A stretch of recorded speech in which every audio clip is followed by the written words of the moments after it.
Amém.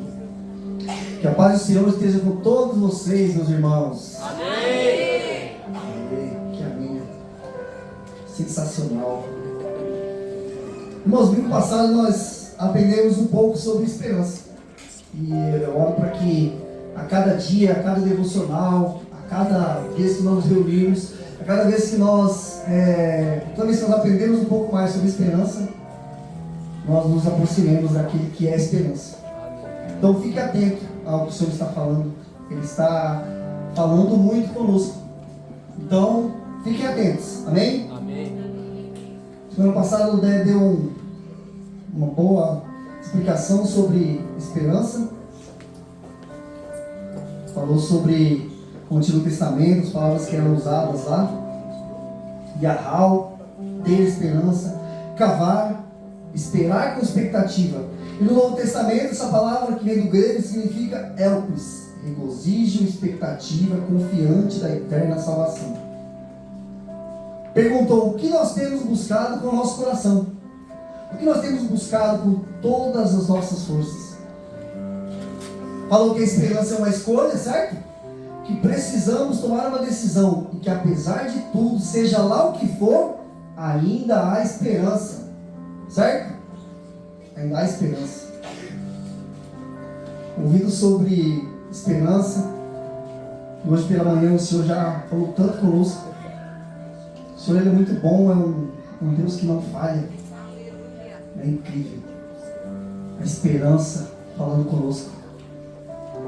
É assim, o que vocês estão esperando? É incrível. Então hoje é uma manhã que nós aprendemos um pouco mais e nos aproximarmos daquele que é a esperança. Então, ouvindo sobre esperança desde o anúncio, no último culto, quando o Délio anunciou o tema, comecei a refletir sobre a minha dificuldade em viver como alguém que sabe que a esperança é uma pessoa. Todos nós sabemos que a esperança é uma pessoa, certo? Amém. Nós sabemos. E que essa pessoa é o nosso Senhor Jesus, que se esvaziou e pagou um alto preço por mim, por vocês, para que nele eu espere com gratidão, confiança e alegria pelo dia em que tudo será restaurado. Um dia tudo será restaurado. Que esperança bendita, irmãos. Que esperança bendita. E que enquanto eu espero, eu tenho uma missão. Nós temos uma missão: viver para a glória dele, negando a mim mesmo, negando a nós mesmos, amando ao próximo como a mim mesmo. Senhor, amar ao próximo como a mim mesmo, e a Ele sobre todas as coisas, certo? Pego minhas anotações desse período, eu sempre anoto, sempre faço anotação porque já não tenho mais a memória assim tão boa, então eu já preciso anotar já. Então eu já, uma coisa que eu leio, o Senhor fala comigo, eu já faço uma anotação. Não, isso aqui eu não posso esquecer, não posso esquecer. Aí quando o Dé me chamou, foi na terça-feira, eu já estava tranquilo, eu falava assim: essa semana não sou eu. Aí quando veio a mensagem do Dé, falei: agora não tem jeito. A primeira parte já foi falada aqui hoje. Estava na minha anotação, foi uma das primeiras anotações. A pergunta do catecismo. A primeira pergunta do catecismo do nosso discipulado. Ele já deu spoiler já. Qual é a nossa única esperança na vida e na morte? Qual é? A resposta que está lá é bem simples de decorar: que não somos de nós mesmos, mas pertencemos de corpo e alma, na vida e na morte, a Deus e a nosso Salvador Jesus Cristo. Não é difícil de esquecermos. Apesar que eu fiz a anotação, mas me lembrei da pergunta. Edinho, ou Bruninha, abre para mim Romanos 14, 7 e 8.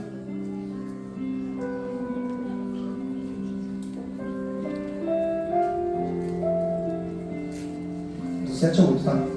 Porque nenhum de nós vive para si mesmo, nem morre para si. Porque se vivemos, para o Senhor vivemos. Se morremos, para o Senhor morremos. Quer pois vivamos ou morramos, somos do Senhor. Somos do Senhor. Se nós somos do Senhor, por que nós ainda vivemos como se pertencêssemos a nós mesmos? Como se eu fosse dono da minha vida? Como se a minha esperança fosse em outras coisas. Aqueles que ainda não conhecem a Cristo é que vivem dessa forma, não é? Aqueles que não conhecem a Cristo fazem o que querem, não é isso? Fazem o que querem. Nós estamos fazendo o que nós queremos?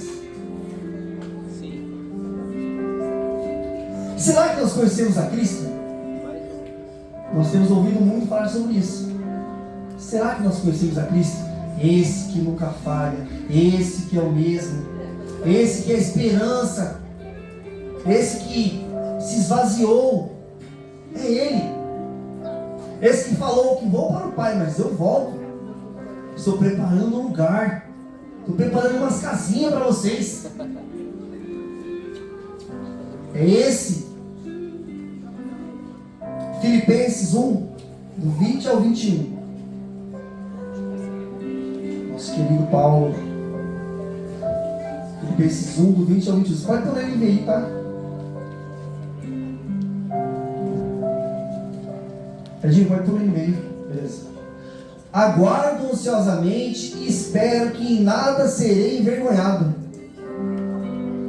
Ao contrário, com toda a determinação de sempre, com toda a determinação de sempre, também agora Cristo será engrandecido em meu corpo, quer pela vida, quer pela morte. Porque para mim o viver é Cristo e o morrer é lucro. Paulo entendia, ele estava preso. Paulo vivia preso. Quando ele estava preso, ele estava sendo picado, ele estava naufragando. Acontecia muita coisa com Paulo. Mas ele estava ansioso por estar com Cristo. Se ele vivesse, ele ia viver para Cristo. Mas se ele morresse, ele ia para Cristo. Ele estava ansioso. Paulo entendia, estava preso e ainda assim seu único desejo era viver para Ele. Ou se morresse, morreria para Ele. De qualquer forma, a sua esperança era inabalável. Será que nós sabemos realmente quem é Cristo? A quem nós clamamos? Esse que nós adoramos aqui hoje? Esse que nós saímos das nossas casas no domingo de manhã, nós acordamos de manhã tão ansiosos. Hoje tem culto, hoje vou ver meus irmãos amados. Que alegria! Nós vamos adorar o único que é digno. O único que é digno, aquele que é o único que é digno de abrir o livro. Sabe aquele que João lá em Apocalipse 4 está falando? João chorava porque ele não via quem pudesse abrir o livro. Existe um que é digno, é esse. É por isso que nós saímos de nossas casas e nós nos reunimos no domingo. Será que nós sabemos realmente quem é Cristo? Quem nós clamamos, adoramos, em quem nós pensamos quando nós participamos da ceia do Senhor? Nós fazemos em memória dele, que ele falou assim: façam isso em memória de mim. Sabe que nós sabemos quem é esse Cristo? Todos os dias eu preciso ler a palavra, irmãos. Todos os dias, para me lembrar o quanto eu preciso de Cristo, o quanto sou dependente dele. E mesmo assim, em algum momento do dia, ou em muitos momentos do dia, minhas atitudes são de alguém que não espera por algo além de mim mesmo, ou de alguém, ou de alguma coisa. Nós, mesmo quando lemos a palavra, nós levamos para os nossos trabalhos, dentro da sua casa, nós vivemos como se nós esperássemos o nosso braço. Esperamos em outra coisa, não a esperança que é em Cristo. Não sei se acontece com vocês. Em João 15:5, João 15:5 são palavras do Senhor. Eu sou a videira, vocês são os ramos. Se alguém permanecer em mim e eu nele, esse dará muito fruto. Pois sem mim vocês não podem fazer coisa alguma. Não podemos fazer coisa alguma. Nós ainda confiamos e temos esperança na força do nosso braço.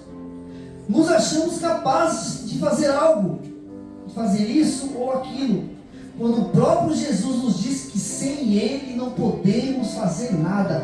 Mas nós achamos que podemos fazer muitas coisas sem Ele. Nós achamos que podemos fazer muitas coisas com o nosso braço, amigo. Sabe, com o meu braço, com o meu trabalho, com o meu intelecto, com o meu conhecimento, nossa inteligência. Seja lá o que for, você consegue fazer alguma coisa com o seu talento. Ah, com o meu talento eu estou seguro. Estou seguro. Eu espero nisso. Ainda confiamos e temos a firme esperança de que se tivermos mais dinheiro, todos os nossos problemas estarão resolvidos. Mesmo sabendo que Jesus disse no Sermão do Monte, em Mateus 6,24, ninguém pode servir a dois senhores, pois odiará um e amará o outro, ou se dedicará a um e desprezará o outro. Vocês não podem servir a Deus e ao dinheiro. Não podemos colocar a nossa esperança no dinheiro e em Deus ao mesmo tempo. Não adianta. Não adianta correr contra o vento. É correr contra o vento, moça. Aí você diz: quando eu tiver dinheiro suficiente, me dedicarei à obra do Senhor. Ah, quando eu tiver dinheiro suficiente, eu vou me dedicar à obra do Senhor inteiramente, completamente. Ou então você diz assim: vou me dedicar à obra do Senhor, e Ele me prosperará grandemente na área financeira, pois Ele é fiel. O Senhor pode fazer todas as coisas, irmão. Mas não se esqueça que o Senhor é aquele que sonda o nosso coração. Não há nada escondido para Ele. Nada fica escondido aos olhos do Senhor. Olha como o nosso ego trabalha. Ensimesmados, esperando em algo que perece, um tesouro que apraz e enferruja e corrói. Assim somos nós. Assim somos nós. E nós nos contentamos com essas verdades, viu, Bruno? Não é? Ah, quando eu tiver condição, eu vou me dedicar ao obra do Senhor. Vou me dedicar ao obra do Senhor, porque o Senhor vai me prosperar. Porque eu vi um cara falando lá na internet que quando a gente faz a obra do Senhor e a gente fica rico. Não é verdade? Ah, tem gente pregando assim faz tempo já, irmão. Faz tempo. O pior é não ter gente pregando assim. O pior é ter gente acreditando nisso. É isso que é o pior. Porque o cara que está fazendo aquilo lá, para mim, ele não me incomoda. Eu falo, meu, o cara está fazendo a dele. O cara está correndo atrás dos desejos do coração dele. Agora, as pessoas que estão acreditando, entregando as vidas, sabe? Colocando esperança numa palavra daquela, meu, é triste. Mas a esperança é Cristo. A nossa única esperança, que não é só esperança, é a única esperança, a vida na morte. E o profeta Jeremias já dizia, deixou escrito para nós no capítulo 17, no verso 9 e 10. Nós já conhecemos esse verso. O coração é mais enganoso que qualquer outra coisa, e a sua doença é incurável. Quem é capaz de compreendê-lo? Eu sou o Senhor que sonda o coração e examina a mente, para recompensar cada um de acordo com a sua conduta, de acordo com as suas obras. Ainda confiamos e esperamos que nosso eu, nosso coração enganoso, nossos pensamentos elevados sobre nós nos conduzam. Como nós temos pensamentos elevados sobre nós, pensamentos de bem, pensamentos de prosperar. Esses pensamentos não são nossos.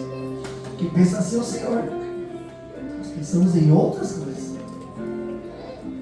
Mas a gente pensa bastante. Eu não sei vocês, mas minha mente precisa ficar o tempo todo vigiando. Porque nossa mente é complicado, né? A nossa mente.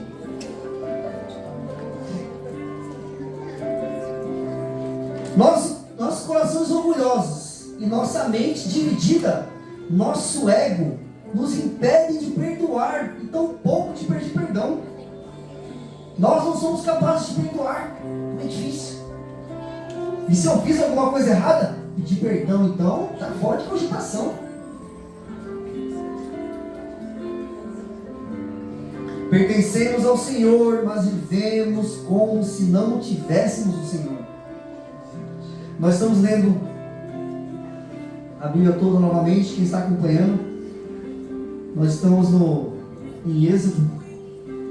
Aquele povo lá que é muito parecido. Nós somos muito parecidos com eles. Você lê 1, 2, 3 vezes, você vai vendo cada vez mais semelhança.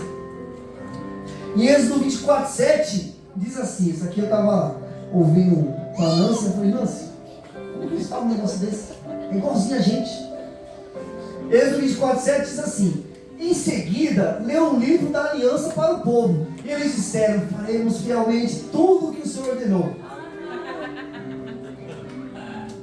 Nós estamos aqui no culto hoje, dizendo assim: faremos fielmente tudo o que o Senhor ordenou. A palavra está sendo lida. Nós estamos aqui, adorando, levantados. Faremos fielmente tudo o que o Senhor ordenou. Nós percebemos a semelhança, o quanto somos parecidos com aquele povo. Depois dessa afirmação, sabe quantos dias bastaram? 40 dias, para que eles fizessem o que normalmente fazemos: colocamos nossa esperança em outro Deus. Se você estiver acompanhando, logo logo você chega nesse ponto. Aí você vai lembrar: é isso. Moisés subiu um monte, ficou lá 40 dias, o povo falou: cadê o Moisés? Queremos outro Deus. Rapidinho, 40 dias, eu falei rápido, mas 40 dias. Então, se você continuar lendo, você vai chegar lá no capítulo 32. Eles clamam por um novo Deus, certo? Então, fique atento. Se você quiser, se você não quiser, afinal de contas, você deve ter bastante conhecimento já. Nós fazemos isso em muito menos tempo. Em muito menos tempo. A gente está num nível diferenciado. Ah, eu não conheço o povo do deserto, eu sou melhor. Uma horinha já acabou. É só acabar o culto. Acabou já. Ouvimos a palavra, isso quando ouvimos. Que às vezes a gente dorme, às vezes a gente conversa, às vezes a gente faz um monte de coisa. Logo a seguir, até durante o culto, agora nesse momento, nós já estamos postados diante de outro Deus.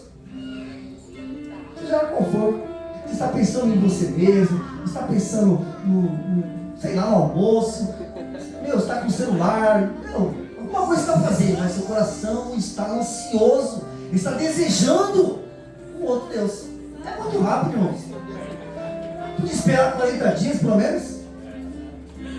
Nós somos parecidos, nós estamos num nível melhor. Indo além. Mateus 25. 29 ao 30. Isso é muito perigoso, irmão. Isso é muito perigoso. 29 ao 30, tá? Pois a quem tem, mais será dado, e terá em grande quantidade. Mas a quem não tem, até o que tem será tirado. E lancem fora o servo inútil nas trevas, onde haverá choro e ranger de dentes. Misericórdia, Senhor. Tem misericórdia de nós. Ele é a nossa única esperança e Ele tem nos dado muito. Mas se nós vivermos, sabe, como lá em Juízes, sabe o último verso de Juízes? Sabe aquele povo também que levantava o juiz? O povo: faremos tudo que o Senhor ordenar. Morreu o juiz, vou fazer o que eu quiser. Aí vinha alguém, escravizava: Senhor, nos ajuda, o Senhor levantava o juiz, faremos o que o Senhor mandar. Morreu o juiz, fazemos o que nós quisermos. No último verso diz assim, Juízes 21, 25: naquela época não havia rei em Israel, cada um fazia o que era certo aos seus próprios olhos. É isso. Buscando ganhar essa vida, fazendo o que quisermos e quando quisermos, isso terá um custo, um peso, uma eternidade longe de Cristo. Você sabe o que significa uma eternidade longe de Cristo? Irmãos, Nós não temos ideia. Nós temos só um vislumbre da palavra. Choro e ranger de dentes. É o verme que não morre. São tantas coisas. A gente não tem noção do que é essas coisas. Mas é real. É real, irmãos. Nós precisamos ficar atentos. Colocar a nossa esperança naquele que é a esperança. Paulo disse em 2 Timóteo 3, 1 e 2, que nos últimos dias sobrevirão tempos difíceis, pois os homens serão amantes de si mesmos. Nós somos amantes de nós mesmos? Nós somos, irmãos.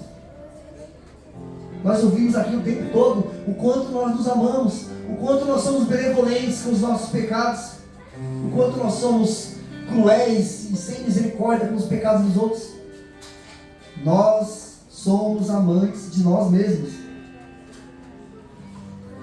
Enquanto tudo for sobre mim, enquanto for a minha vontade, minha justiça, os tempos serão cada vez mais difíceis, os dias serão cada vez mais difíceis. Enquanto nós, em comunhão, enquanto nós vivemos somente para nós, pensando somente em nós,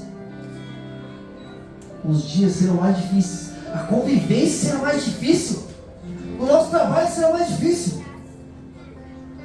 a nossa vida será muito difícil.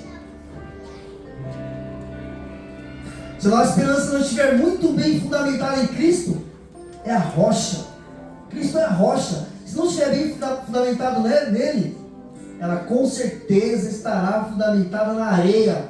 E como bem disse C.S. Lewis, há muitas coisas incríveis para se fazer com areia, mas não vá construir sua casa sobre ela.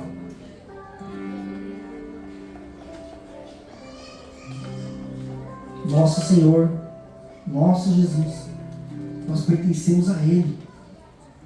Nós pertencemos a Ele, irmãos. O que isso significa? Eu fiz uma pergunta egoísta quando eu estava fazendo aqui. Eu falei assim, vou falar isso aqui na igreja. Não vou falar não. O pessoal pode escandalizar. Eu até apaguei aqui, mas eu vou falar. Você apagou? Apaguei.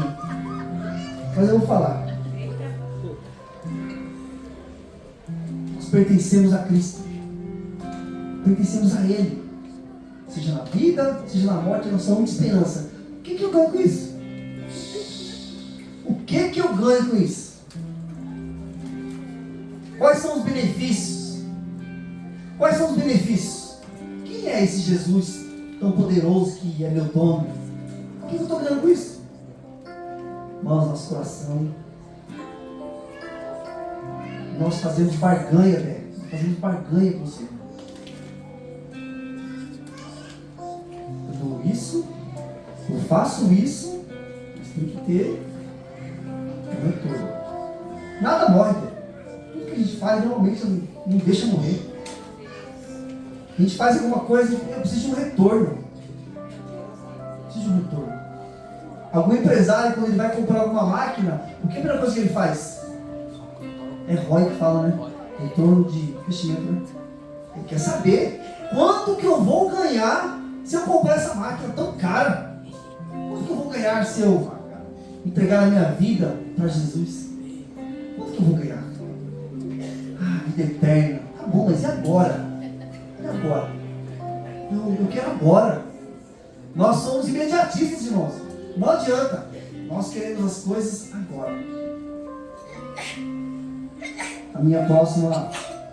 São duas anotações. E a próxima anotação que estava lá... É uma que já tem falado comigo há muito tempo. Muito conhecido esse verso. Esse versículo. É muito conhecido. Mas fala de um Senhor... Fala de um Deus que é muito poderoso. E Ele é muito misericordioso. E Ele não fica aquém. Ele não está distante. Ele está disponível. Ele está disponível. Ele é o único com poder suficiente para proferir essas palavras, dentre tantas outras que ele proferiu. Mas essa aqui é uma que a gente faz pouquíssimo caso dela. É de olha para mim, Mateus 11, 28.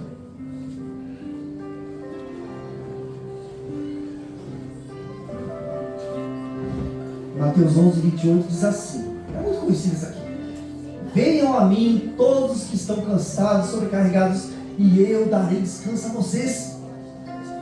Que mensagem de esperança, irmãos. Que palavras são essas? Em outras versões de vinde a mim. Quantos de nós ouvimos isso a nossa vida inteira? É um dos versos mais falados, eu acho. Vinde a mim todos que estão cansados e sobrecarregados. Aí hoje, quando eu leio esse texto, eu fico pensando em quantas vezes eu recuso esse convite. E quantas vezes muitos de nós têm recusado esse convite. E em quantas pessoas têm recusado esse convite por causa de nós. Nós recusamos um convite tão maravilhoso desse. Vivemos como se não pertencêssemos ao Senhor.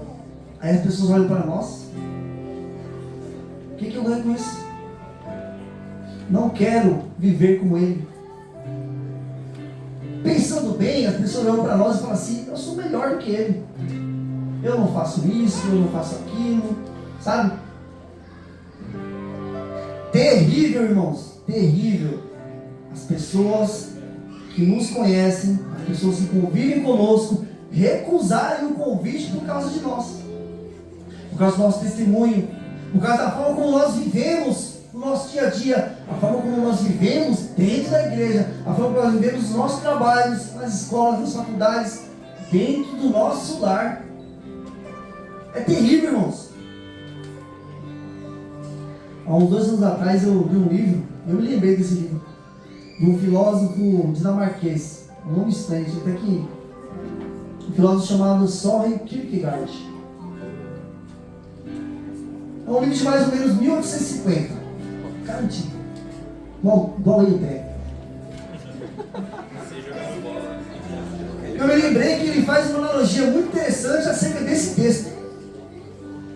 Eu vou explicar um pouco como eu entendi esse texto, depois eu vou ler o texto como está no livro, tá? Presta atenção. Ele diz que qualquer pessoa pode oferecer ajuda. Qualquer um. Você pode falar assim: meu, venham a mim que eu vou ajudar. Estou pronto. Um determinado momento, mas ainda será apenas por um tempo. Pode ser até muitas pessoas. Muitas pessoas, pode ser até muitas. Mas não todas as pessoas. E se ainda forem muitas pessoas, com certeza haveria uma seleção sobre quem mereceria ou não essa ajuda. Certo? Ele faz uma comparação com o médico e o remédio. Ele chama de o ajudante e a ajuda. Ele pode até dizer: venham a mim todos os doentes e eu os curarei. O médico pode falar isso. O médico bombástico, o cara sabe tudo, tem todos os recursos. Ele pode falar: venham a mim todos os doentes. Mas como é o processo de passar com o médico? É difícil passar com o médico, não é verdade? Não é difícil? Tem que marcar uma consulta, tem que ter agenda, tem que marcar um dia. Você não pode perder o dia, tem que arrumar um dia do trabalho para você ir. Meu, é muito difícil. Esse médico, como é o processo de passar com o médico, o ajudante?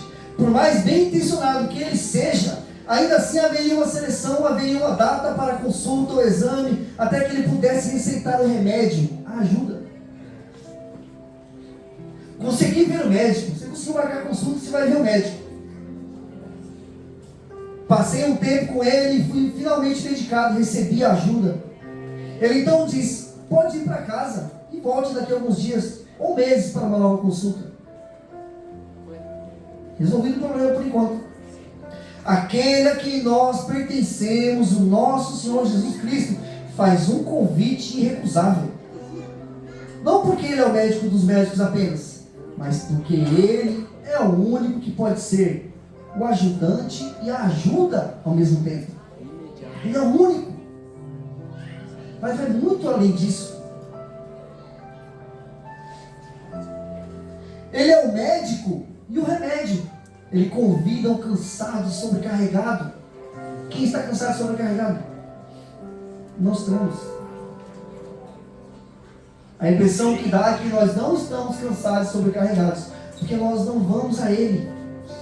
A nossa esperança está em outras coisas.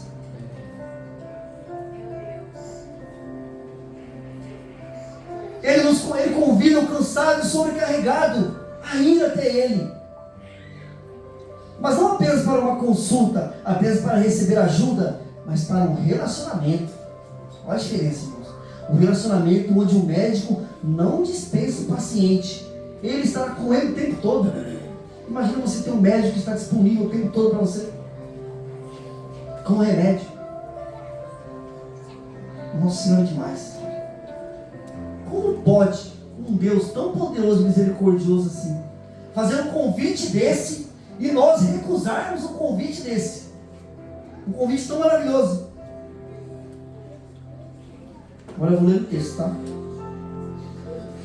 O texto diz assim: vinde a mim todos os cansados e sobrecarregados, e eu vos aliviarei. Maravilhoso. Então essas palavras, vinde a mim, presumivelmente devem ser entendidas dessa forma: permaneça comigo e eu sou esse alívio, ou ficar comigo é esse alívio. Não é como geralmente é que o ajudante que diz vinde a mim deva dizer agora saia, conforme explica cada indivíduo, onde a ajuda específica de que ele precisa pode ser encontrada. Onde cresce a erva analgésica que pode curá-lo, ou onde há aquele lugar tranquilo onde ele possa relaxar do seu trabalho, ou onde há aquela parte mais feliz do mundo onde as pessoas não estão cansadas. Não, aquele que abre os braços e convida a todos, se todos vocês que estão cansados e sobrecarregados viessem a ele, ele abraçaria a todos e diria: agora fique comigo, porque ficar comigo é o alívio. O ajudante é a ajuda. Maravilhoso. Aquele que convida a todos e quer ajudar a todos. Seu método de tratar o paciente é como se fosse destinado a cada um individualmente. Como se em cada paciente ele tivesse apenas um paciente. Normalmente o médico deve se dividir entre seus muitos pacientes, que não importa quantos sejam, estão muito longe de ser todos. Ele prescreve um remédio, diz o que deve ser feito, como deve ser usado, e ele vai a outro paciente. Ou se o paciente veio até ele, ele o deixa ir. O médico não pode ficar o dia todo sentado com o paciente, muito menos de ter todos os seus pacientes em casa com ele. E ainda assim ficar o dia todo sentado com o paciente, sem negligenciar os outros. Portanto, neste caso, o ajudante e a ajuda não são realmente a mesma coisa. Ao longo do dia, o paciente guarda consigo a ajuda que o médico prescreve para poder utilizá-la continuamente, enquanto o médico só examina ocasionalmente, ou o paciente consulta o médico ocasionalmente. Mas quando o ajudante é a ajuda, ele deve permanecer com o paciente o dia todo, ou o paciente com ele. Quão surpreendente então que esse ajudante é aquele que convida a todos. É surpreendente, irmãos. É surpreendente um Deus que faz um convite desse. E é mais surpreendente nós recusarmos um convite desse. Nós colocamos a esperança em outra coisa. É surpreendente. Não é surpreendente. Não é tão surpreendente assim. Nós fazemos isso. Quem mais poderia fazer um convite desse? Quem aqui pode falar assim: não, eu conheço alguém. Não, tem um cara que falou que, ele está disponível o tempo todo. Cara, se eu tiver muito dinheiro, tá tranquilo. A minha vida vai, deslanchar. Se eu tiver muitos amigos, tá tranquilo. Somente um pode ser o ajudante e a ajuda. O tempo todo. Não é por um instante. Sabe o que nós fazemos? Quando nós estamos cansados, sobrecarregados, aí nós resolvemos, por algum motivo, ir até o médico dos médicos. Aí nós vamos até ele. Aí nós encontramos um amigo. Aí nós falamos assim: agora eu estou bem. Obrigado, Senhor. Vou seguir fazendo o que eu quero. Estou cansado e sobrecarregado. O Senhor faz tudo que o Senhor mandar. O Senhor é meu alívio. Tá bom, Senhor. Eu tenho outros sonhos. Eu tenho outros desejos. É assim que nós fazemos, irmãos. Cristo é a nossa única esperança na vida e na morte. Nós pertencemos a Ele. Se vivemos, vivemos para Ele. Se morrermos, nós morreremos para Ele. Não é apenas um convite, irmãos. Não é um convite normal, comum. É o convite. É o convite. Nós estamos aqui hoje. O Senhor tem nos convidado o tempo todo. Ele tem nos dado tantas coisas. Ele tem falado tanto a nós. Que nós temos recusado o convite. Nós temos outras prioridades. Nós temos outros problemas para resolver. Nós temos problemas entre nós. Nós temos problemas no trabalho. Nós temos problemas em todos os lugares. Não tenho tempo. Eu ainda consigo, ainda tenho forças. Eu não estou ainda cansado a esse ponto.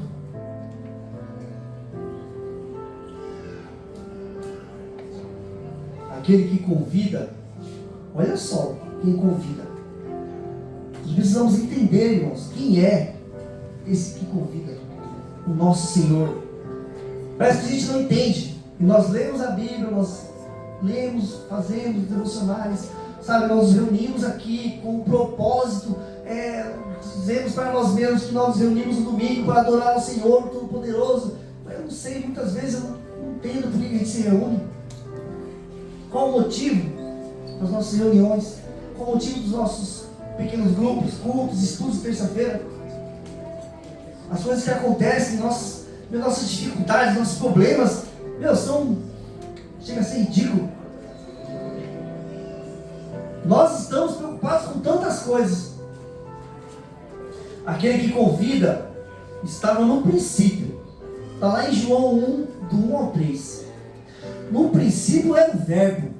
E o Verbo estava com Deus. E o Verbo era Deus. Ele estava no princípio com Deus. Todas as coisas foram feitas por intermédio dele. E sem ele, nada do que foi feito se fez.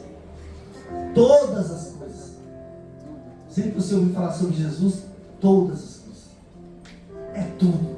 Não é um pouco, não é alguns, não são alguns, todos. Ele está disponível para todos. Amém. Todos querem o Senhor? Todos que são convidados vão até Ele? Não. Mas Ele continua convidando. Ele continua. Aquele que convida nasceu e habitou entre nós. Um Deus que se esvaziou, habitou entre nós, como está lá profetizado por Isaías 9:6. Porque um menino nos nasceu, um filho nos foi dado, e o governo está sobre seus ombros. Ele será chamado maravilhoso conselheiro, Deus poderoso, Pai eterno, príncipe da paz.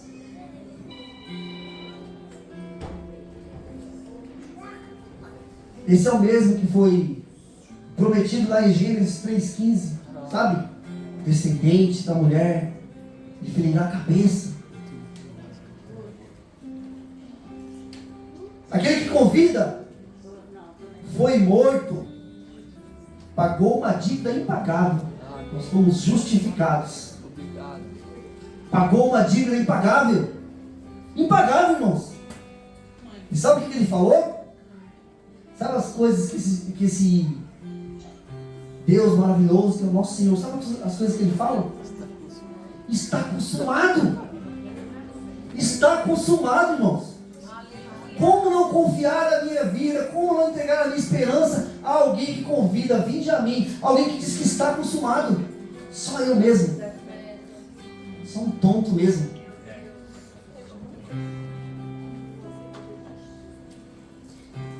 Segunda Coríntios 1:22 diz assim: nos selou com sua propriedade e pôs o seu Espírito no nosso coração como garantia do que está por vir. Ele disse: está consumado, morreu e agora habita em nós. É demais. É demais, irmãos. Como nós conseguimos ainda esperar em outra coisa, pô? Como você consegue, pô, ainda confiar no seu braço? Nosso forte. Como você consegue confiar no seu braço?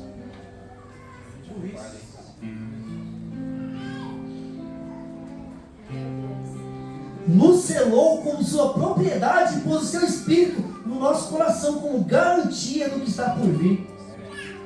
Aquele que convida é digno. Ele voltará em breve e restaurará todas as coisas. Ele é digno. Não é qualquer um, irmãos. Apocalipse é 5, do 3 ao 5. Eu falei 4, mas é 5, 3 ao 5. Contudo, ninguém no céu, nem na terra, nem debaixo da terra, era capaz de abrir o livro, nem olhar para ele. Eu chorava muito, porque ninguém foi achado digno de abrir o livro, nem de olhar para ele. Então um dos anciãos me disse: não chore, eis que o leão da tribo de Judá, a raiz de Davi, venceu para abrir o livro e os seus 7 selos. Apocalipse 21, do 1 ao 4. Então vi novos céus e nova terra, pois o primeiro céu e a primeira terra tinham passado, e o mar já não existia. Vi uma cidade santa, a Nova Jerusalém, que descia dos céus da parte de Deus, preparada como uma noiva adornada para o seu esposo. Ouvi uma alta voz que vinha do trono e dizia: eis que o tabernáculo de Deus está com os homens, com os quais ele viverá. Eles serão seus povos, o próprio Deus estará com eles e será o Deus deles. Ele enxugará dos seus olhos toda lágrima. Não haverá mais morte, nem aflição, nem choro, nem dor, pois as coisas antigas já passaram. Como não colocar a minha esperança em que nós cremos, irmãos? Em quem nós temos crido? Quais são as coisas que têm nutrido o nosso coração e as nossas mentes? O que tem nos afastado e nos distraído da esperança, a esperança verdadeira. Nós só estamos em janeiro. Olha, em janeiro ainda, irmãos. Um ano inteiro para falar de esperança. Para aprendermos, para nós, sabe? Para ver se a gente se arrepende. Irmãos, é um chamado ao arrependimento. É um convite, sabe? Se arrependa, que eu faço todas as coisas. Fique comigo. Eu sou tudo que você precisa.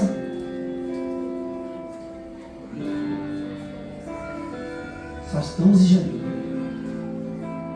Eu fico pensando como será o nosso último culto desse ano. Quando der chamar algum de nós para falar lá. O que você achou do ano da esperança? Irmãos, eu oro para que nós tenhamos entendimento. Para que nós tenhamos discernimento. Para que nós possamos, sabe, retroceder um pouco. Serafim também disse que o melhor jeito de avançar, às vezes é voltar mais rápido. Às vezes, para a gente avançar, precisa voltar rápido. Voltar ao arrependimento. Sabe, alinhar os nossos corações, os nossos anseios.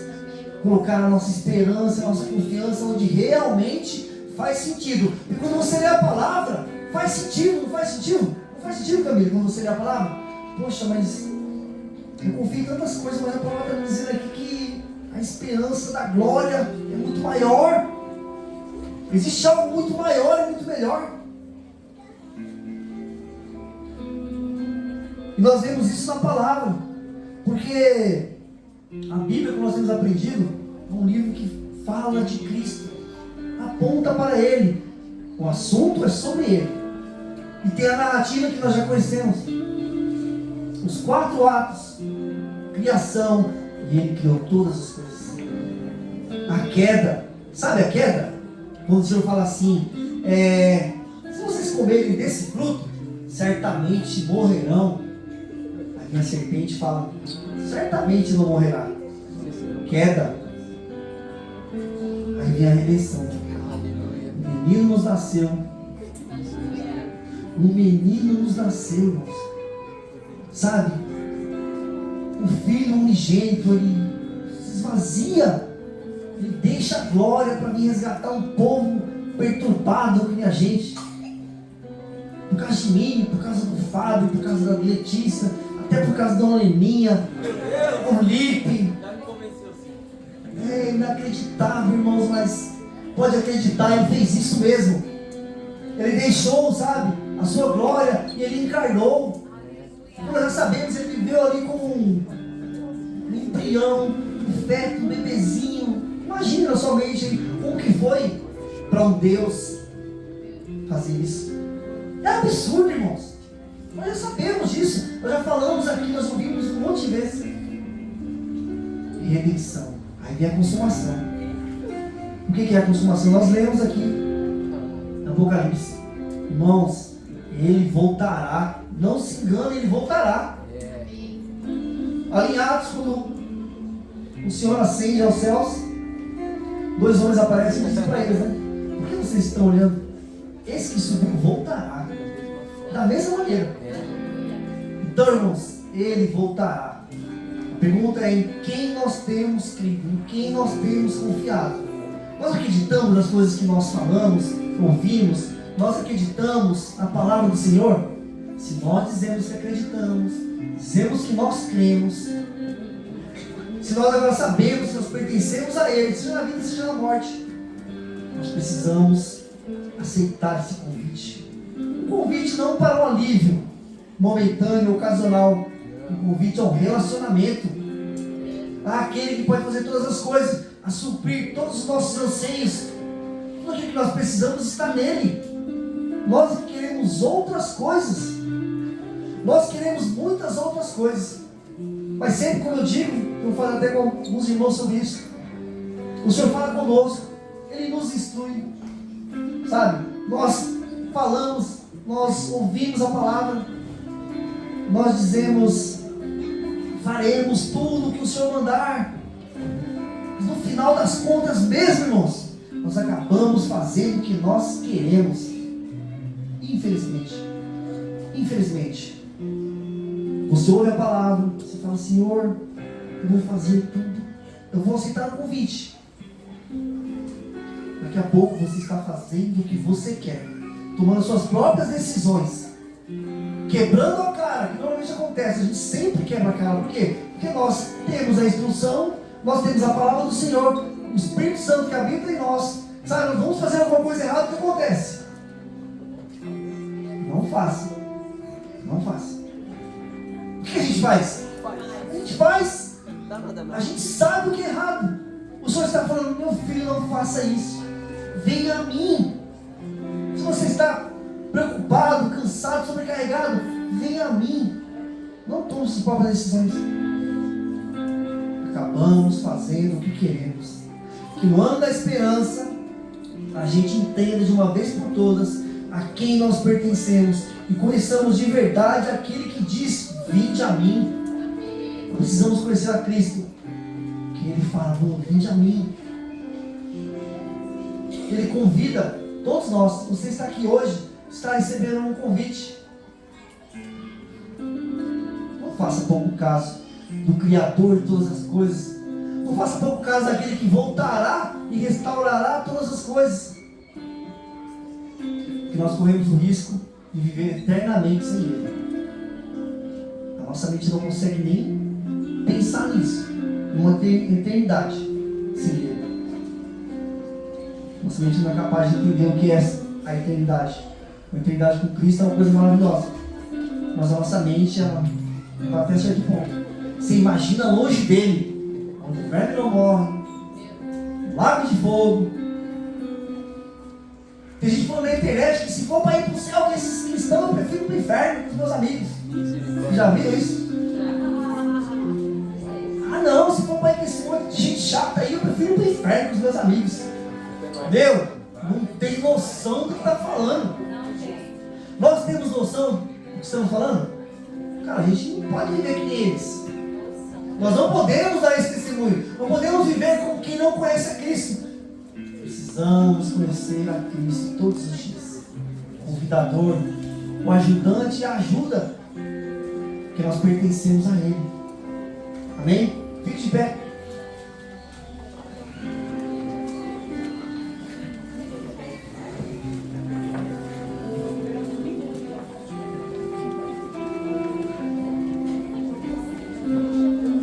Como todo domingo, é um domingo de nos arrependermos, é um domingo de nós nos voltarmos para o Senhor. E como nós sempre dizemos, já passou da hora, né, irmãos? porque nós precisamos lembrar o tempo todo. Esse ano nós seremos lembrados todos os dias e todos os domingos em quem nós devemos confiar, quem é a nossa esperança. E principalmente, nos lembrar que sem Ele nós não podemos fazer nada, irmãos.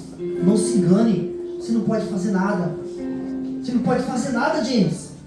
Sem Cristo você não pode fazer nada. Tudo que você fizer, bobeira, perda de tempo. Nós precisamos entender esse lugar, Deus. Seja corajoso. Fale para o Senhor com todo o seu coração. Senhor, fale tudo que o Senhor tem. Mantenha. Seja convicto na sua decisão. Porque aquele que convida, Ele ouve. Ele sonda o nosso coração. Ele está disponível. Amém? Então ore. Ore com entendimento. Ore correndo o risco de perder, sabe o quê? A si mesmo. Porque o caminho a jornada cristã é uma jornada de esquecer-se de si mesmo. De se esvaziar e de se encher do Espírito. Amém? Pai, nós te agradecemos por mais esse dia. Mais uma vez o Senhor tem falado conosco, o Senhor tem nos ensinado, o Senhor tem nos repreendido. O Senhor tem revelado a quem nós pertencemos. O Senhor tem revelado que é um Deus misericordioso, amoroso e extremamente paciente, extremamente longânimo. E como diz a tua palavra, o Senhor não quer que ninguém se perca. Pai, que nessa manhã os nossos corações sejam transformados de verdade, que nossas mentes sejam renovadas de verdade, que nossos pensamentos sejam pensamentos sobre a eternidade contigo, sejam pensamentos sobre quem o Senhor é, que nós nos engajemos, que nós tenhamos desejo de conhecer o cada dia mais, que nós nos debrucemos na tua palavra, que nós sejamos guiados pelo teu Espírito, não pelo nosso intelecto, não pelo nosso conhecimento, não pela nossa sabedoria, mas pelo teu Espírito.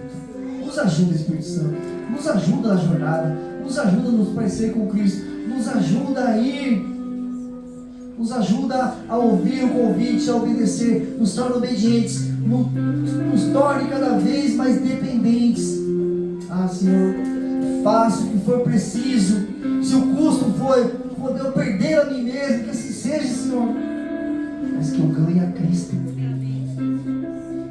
que o Senhor viva através de mim, e que as pessoas ao nosso redor, elas olhem para nós e elas vejam algo diferente, nós não sejamos mais o mesmo, porque só um é o mesmo, o Senhor é o mesmo, agora e sempre. Nós te agradecemos por esse dia, nós te louvamos, em nome de Jesus.